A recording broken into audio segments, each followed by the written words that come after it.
Puro na lang mag-isa. Sabi ni Edison kanina.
Saan sa puno yan? Doon?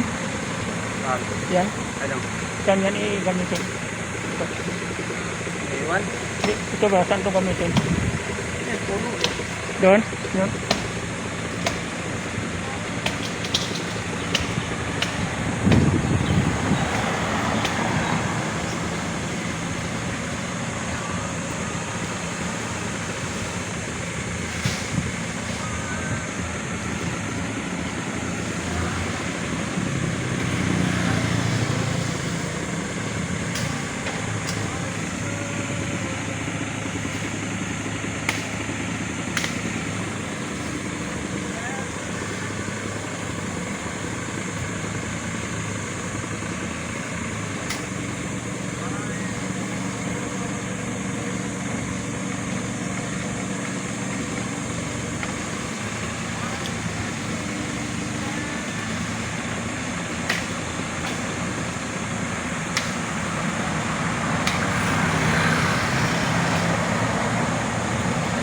Pati yan sa kahoy yata, sir.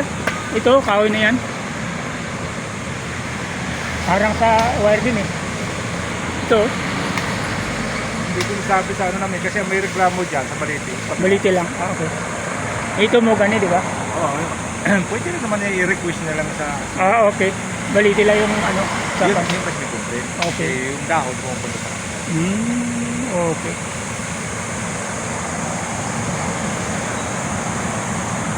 Kaya nga huli kami nag-ano rito. Pero yun talaga yun. So, baliti. Kasi yun sila si sir yung balbas. May balbas na pumunta dito yung nakaraang linggo eh. Dapat ka. Kasi papaalam mo rito. Kasi Okay na? mas lamang kasi yung rito sa puno. Sir, papunta na po kami sa Molape.